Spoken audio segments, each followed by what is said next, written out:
I mean, Curran hasn't moved that quickly in years, by the way. So we can assume it's not. We can assume it is not Tommy Curran. I mean, there's no bigger storyline going into camp, obviously, than Mac Jones and how he will fit with Bill O'Brien. Will he come out of camp the starter? To me, if he isn't getting starter reps, like a ton of practice to make up for the time lost last year, it is like professional negligence on the part of Bill Belichick. Is there any chance that this is truly unless Mac really stumbles early in camp, any chance this is at all really a competition between him and Zappe? I don't think so, and I haven't spoken to anyone with the team that is suggesting that this will be any kind of 50-50 split, and they're still trying to figure out who the starter's going to be. Mac Jones, the expectation and the plan is that he will be the starter. I say all that, though, and I will acknowledge that Bill Belichick is still Bill Belichick, and everything in training camp is a competition. So even if Bailey Zappe doesn't get a 50% share of the reps, if what you're describing happens, Trenni, and the performance is what it is, I don't think it would happen right away. But maybe by the end of the summer, we might be looking at a little different picture here. I just think they are going to give Mac Jones every opportunity to be the starting quarterback. I think that's the point to really focus on. This isn't going to be up for grabs off the bat, in my opinion.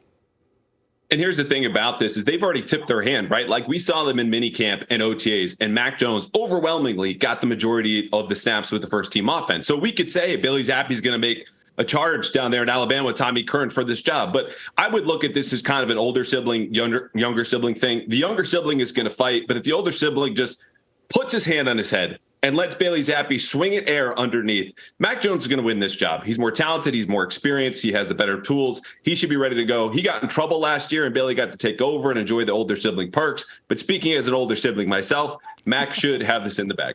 All right, we are going to be talking about the quarterbacks ad nauseum. But outside of that storyline, Andrew, what is the biggest storyline you're keeping an eye on as we head into training camp?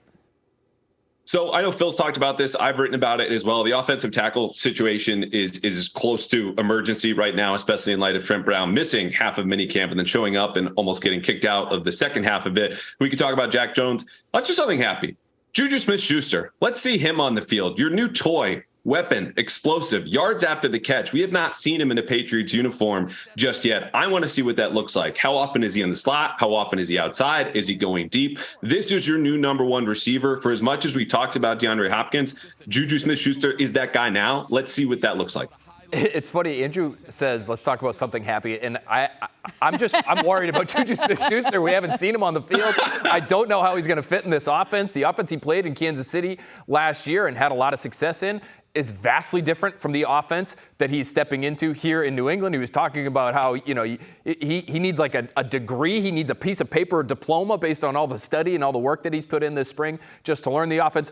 I'm waiting on Juju Smith-Schuster. But the storyline that I want to see, again, and it's not because I think he's going to necessarily light the world on fire right away. It's Christian Gonzalez, and specifically where his confidence level is. Now, this is a guy who has been described to me as those close to him as having a quiet confidence, and he's just not going to be that Ty Law type or even that Stephon Gilmore, who even though he operated at sort of low volumes, he would say some absolutely wild things on the field and with a microphone in his face. That's really not who Christian Gonzalez is in terms of his personality. But Trenni, they need him to be confident. They need him to step in and be a starter right away and have the ability to lock down some very, very talented receivers immediately. I watched this Netflix quarterback documentary that's just come out. About it. Kirk Cousins had a really interesting, I thought, point that he made before playing the Patriots on Thanksgiving last year. He's watching film of Bill Belichick. Man, this guy's the best. And you know they're going to play man coverage. They love man coverage.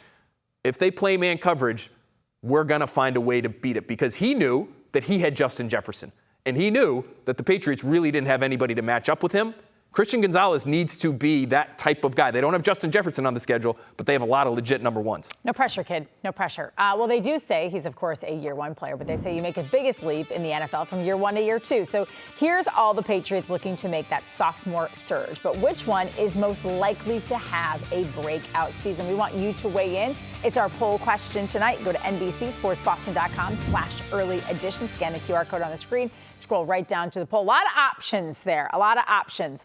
So who do you, Phil, see making a sophomore surge? Who would you vote for in that poll? I'm going to go with Marcus Jones there. And listen, we could start with the kick return and the punt return stuff because I think he's going to be absolutely electric. I think he's going to have a chance to lead the league in yards per return. They have added, as we well know, all sorts of core special teamers, special team specialists that should be able to lead the way for him to make some explosive plays and give them great field position on a consistent basis. But this guy's a dog defensively, too. And I liked him coming out of the draft, so maybe I'm biased. But he is an incredible athlete. And I can't get plays like the ones that he made against Davante Adams in Vegas last year out of my head as a rookie who was expected to be in on offensive meetings and have a huge special teams role and then play maybe the best receiver on the planet and show up. Yes, I know T. Higgins got him because there's like 6 inches of difference in height between those two. So man-to-man coverage on one of the biggest receivers in the league. Not a great idea, but he can play, and I think he's going to get a chance to show that this year. We're not sure what's going to go on with Jack Jones. He's going to be on the field, and I think he's going to impress people. If you did not choose, or if you did choose Marcus Jones as the guy you're most closely watching, Andrew, then who's your second? But otherwise, you can just give us your first choice.